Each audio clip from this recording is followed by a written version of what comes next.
Joining us on the fan guest hotline powered by Gruber Law is the wonderful Jimmy Christensen. Follow him on social media at Jimmy_C08, Pack-A-Day Podcast, PackerReport.com. Jimmy, saw you out at practice yesterday. More excited to talk to you today. How are you doing, my friend? I'm good. I'm trying to survive this sunburn from camp. Snuck up on me. I look like a lobster today, but overall pretty good. Can't be upset when you're in Green Bay. It's one of those things where if you've been at camp early on, you've already experienced that, and now you've built up a base. And that last 5-10 camps haven't even worn sunscreen to it because I've already built up that sun resistance. So if there were like 15, 20 more training camp practices, you'd be good to go the rest of the way. But I've certainly been there before, my friend, and I can feel your pain as it's definitely happened to me early on in camp for sure. You obviously were out at joint practice yesterday. Just kind of go through your experience of being at joint practice, what it was like, and just kind of some of the takeaways as the Seahawks came to town. Yeah, I love joint practices. You can tell there's just a level of intensity because they're getting to go against a different team and not just hitting each other again and again like they have been. I know this is their second joint practice, but I think right away it's not even a Packer player, but Witherspoon on the Seahawks. That man can talk, and it was. As you know, they got into little tuffles in practice, but hearing him on the sideline for it felt like 20 straight minutes, just still talking, was probably one of my favorite parts because you can see just everyone's fired up about it and ready to compete. But some of the takeaways, the Luke Musgrave looked good, and not just him, also Tucker Kraft. Both of them had a really nice practice. Musgrave had that really nice. It got the crowd clapping, sideline catch where he elevated over the defender. So that was really impressive. I wasn't too much on the Packers defensive side of the ball, but I was more so watching the offense, tried to check out Jordan Love when he was doing the one-on-one throws and all that stuff. But it's crazy also. This is not a football analyst take, but even smaller NFL players, how massive they are when I get there. And I even think I'm a decently bigger guy. No, I'm not. I'm tiny. It is. It's insane getting next to those humans.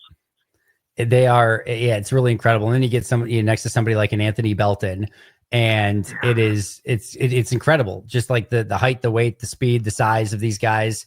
It's a different level. It's incredible to see it next to it, and how anyone gets past Anthony Belton is beyond me. But then there's other guys across from him that are just as big, just as strong, just as fast. And it's crazy to kind of think about. Let's talk a little bit about Anthony Belton because there was obviously a couple fights at practice.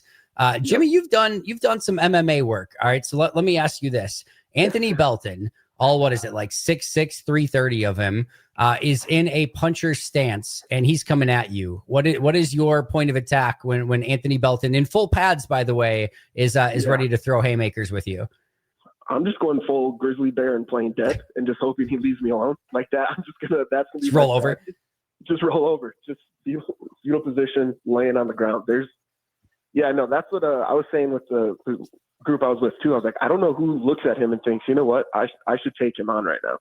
No, and he was throwing too, so that's the other thing. It's not like he was doing a little bit of shoves. Like him and Zach Tom, they were throwing. So yeah, they braver men than me to try to face those guys. No, for sure. Sparky asked me this yesterday on Wisconsin Sports Daily, and he's like, "What happens if Anthony Belton comes up to you and he's got the puncher stance?" And I'm like, we are so far in the negotiation space at that point in time, because I'm not going to be able to outrun him. The dude, despite being like 330 pounds, is faster than me. He ran like a 5.24 40. I think it was even better than that. So he's outrunning me. I can't run away from him. I can't fight him. So yeah, we're just fully in the negotiation process at that point of Anthony, just kidding. Love you. You're the best. Didn't mean anything by it. Yeah, it would not end well if that actually came to blows. I'll just put it that way. We're being joined by Jimmy Christensen, Pack-A-Day Podcast, PackerReport.com. Find him on social media at Jimmy_C08. You mentioned Luke Musgrave, Tucker Kraft tearing it up at practice yesterday. Anyone else kind of stand out to you, good or bad, as you kind of had the opportunity to view everything yesterday? I mean, I was really excited to watch Golden. I wouldn't say it was like a crazy standout practice, but something that just seeing you tweet a lot throughout camp and all the reports coming out from him. So just seeing him in person, the speed everyone talks about is definitely there. Like you see it on clips, but then in person, it's always just a little bit different. I know Dobbs had a couple mistakes, but he had a couple nice catches along the sideline. But yeah, I would say for me, outside of like the tight ends, the Packers offense definitely did not have as many like winning moments as I would hope for, even watching it. But I would say outside of the tight ends, yeah, I would say Golden was probably the biggest one that I was watching at camp. Yeah, he's fun to watch. He obviously had the one-on-one early on where he just kind of toasted the corner and got open for a touchdown, which was a fun one. Also had a touchdown in, I think it was the red zone drills as well, right in the corner of the end zone. So had a couple nice plays. Like you said, it wasn't like a unbelievable standout day from Golden, but still made some really good plays along the way. And he's just going to be a really fun and exciting player for this Packers offense. There's no question about it. One of the key plays of the game of the practice came at the end of the day in 2 minute where Evan Williams had that key interception at the end. Did you have the opportunity to see that? And if so, I'll let you walk through it. Yeah. I caught it right at the angle we were at. He came out of nowhere. All of a sudden, I'm seeing the ball come, and I'm like, "Oh, Evan Williams, where did he come from?" But that's what they've said that about him even last season. He just has a nose for the ball. He always is in the right spot. And for a little bit of time last year, people were even saying like the Packers potentially could have the best safety duo or one of the best safety duos in the NFL. So him coming into his second year, making plays like that. That secondary, I know there's worries at corner and depth there, but we really can and might have the strongest safety room with those two leading us there. So I'm really excited about him. And if he's making plays like that, obviously he's not Ed Reed. No one's Ed Reed, but it was a very Ed Reed-like interception of just coming out of nowhere. It was awesome. Who's coughing? Is that Monty in the background? Is that Tyler? Like, right. Oh, so for the record, Jimmy right now is in a star-studded house with, what is it? Monty Moore, Tyler Herrick. Is Grassi with you? Like, what's the squad going on in the house right now? Is Tyler cooking breakfast? What's the scene over there? I think he's just yelling for fun right now. I'm not gonna lie. That sounds very Tyler-esque. But that was Tyler. I'm with Tyler, Monty. We have Johnny here, Todd's here, and then Tom's gonna be hanging out with us later today. It's an all-star squad. Tell Tyler to get to work on some thumbnails and some YouTube shorts instead of screaming in the background, or at least make some breakfast or something. Come on, Tyler. I hope you guys have an awesome. What's the plan? Just hanging out today. Preseason game tomorrow. Yeah, I think for sure preseason game tomorrow. Today, I mean, I feel like I have to get a fish fry, so I'll probably do that at some point. All right, well, enjoy the heck out of that.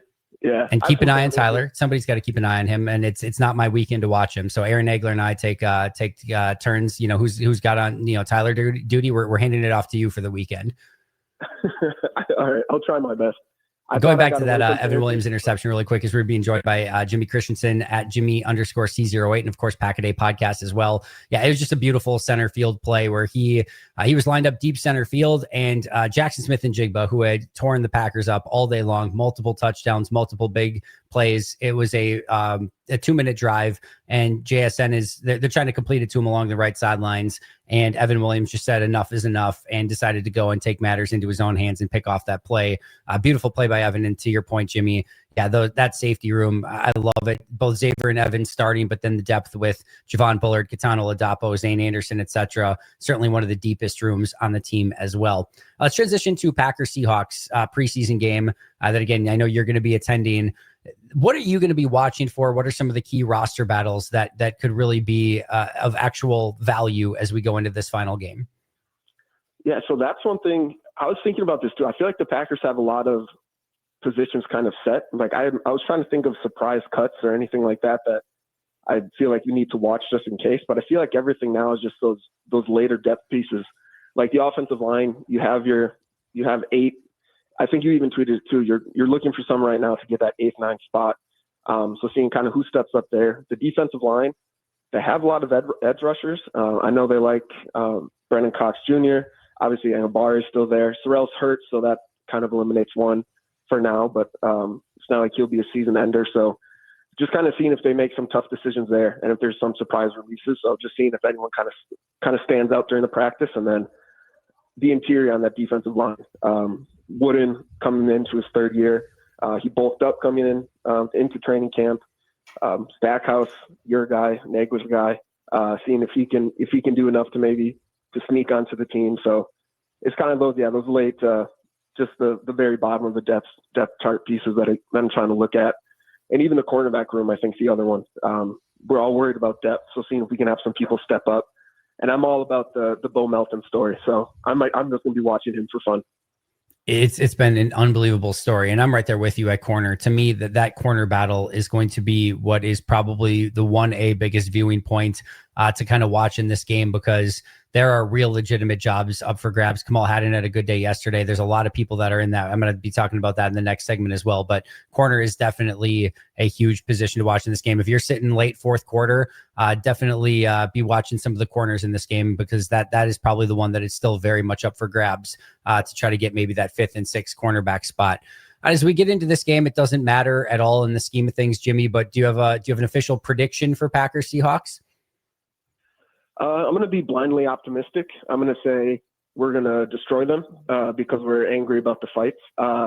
No, I don't know. I think with preseason, we saw one full game and a half a game look absolutely awful, and then put together a strong second half against the Colts. So I just want I'll do the prediction of the Packers, but as long as I have less penalties and just like the silly mistakes are eliminated, I'll be happy.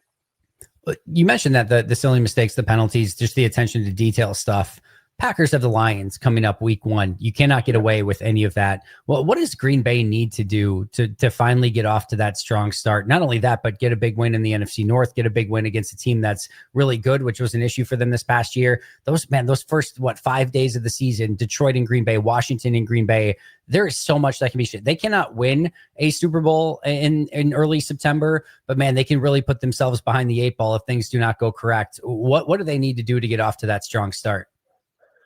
Yeah, that's a tough one, because I know a lot of people too will be like, if LaFleur has to get them more disciplined. At the end of the day, players, like, it's literally their job to make sure that they're on top of their details, because the coaches are giving it to them and yelling at them about this stuff.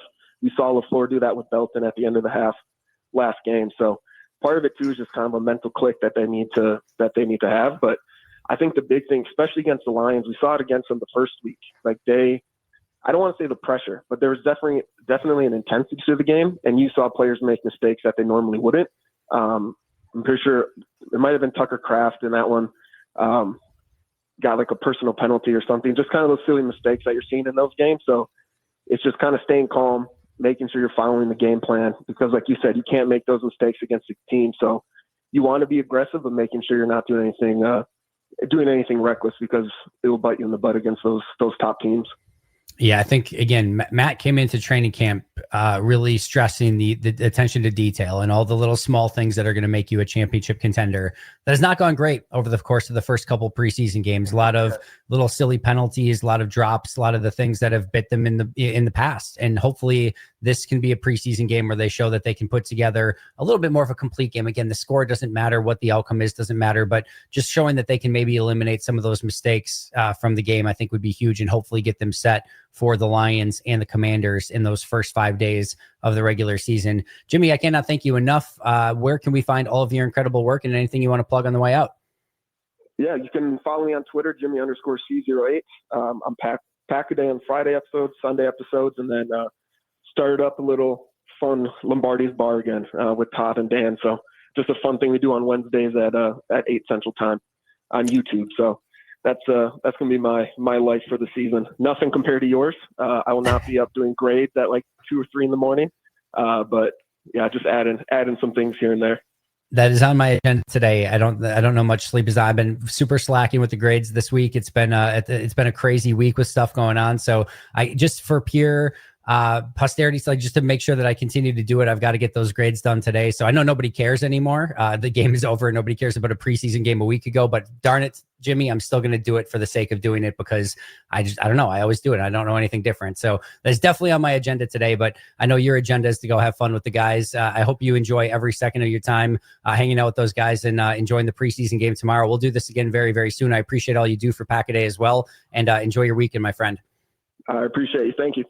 Yeah, right back at you. That is Jimmy Christensen. A huge thank you to him for joining us on the Fan Guest Hotline powered by Gruber Law. One call, that's all. Make sure to follow him on social media at Jimmy_C08. This is the Pack-A-Day Radio Show. We got a lot more for you right after this.